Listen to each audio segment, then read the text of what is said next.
Compare the first computer and the phone or laptop on which you are watching this video. Compare the first car to today's car and compare the first plane with today's plane. We humans are continuously changing things to make them easy and better for us. We are getting better day by day, at least in technology, and now we are going to make another revolutionary change. The quantum computing technology. You must have got an idea what they are. Yes, quantum computers work on the laws of quantum mechanics, which is one of the two pillars of modern science. Let's see what it is, how does it works, and much more. Quantum computers are machines that work on the laws governed by quantum mechanics. Basically, quantum computers works on phenomena such as superposition and entanglement. This can be extremely advantageous for certain tasks, where they could vastly outperform even our best supercomputers.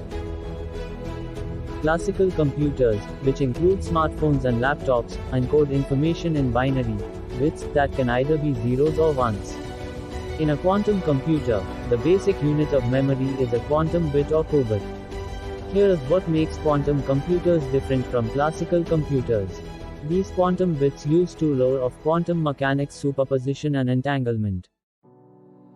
Superposition states that until a particle is being observed, it can be in many possible states, and when we apply this to computers, then the data of the computer can be 0, 1 or both 0 and 1 at the same time.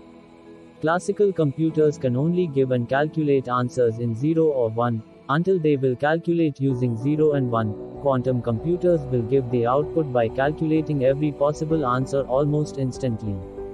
This will increase the speeds of computers dramatically. In quantum mechanics, entanglement describes that particle can be entangled to each other, in a way that changing the state of one of them will instantaneously affect the state of other, even if they are separated by long distance. Researchers can generate qubits that are entangled, which means that the two member of pairs will be in a single state. It is the key to the power of quantum computers. In a classical computer, doubling the powers of bits doubles its processing powers, but just adding a few qubits to a quantum machine produces an exponential increase in its arithmetic power. This may seem to be a lot weird. No problem, this seems strange even to Albert Einstein, who described entanglement as spooky action at a distance. We don't know when we will have quantum computers in our home, but one thing that we know is that this technology leads our future. World's leading tech companies like Google, IBM are spending billions and really working hard toward quantum computers. But we have to be prepared for quantum computing a lot, because something like a quantum computer, for example, could shake the foundations of international security. Today, large banks, multinational corporations, and industrial nations code their secrets with complex computer algorithms. Many secret codes are based on factoring huge numbers.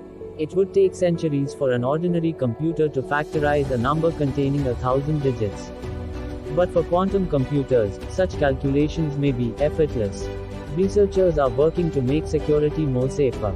We are just in the beginning phase of this technology. It's going to be really huge. So what do you think? Should quantum technology be made for public use in the future? Comment your thoughts. With development in technologies like quantum computation, our future also depends on becoming multiplanetary. We have made a dedicated video on every mission ever sent to Mars that is still helping us to colonize the red planet. You can watch that from here. Thanks for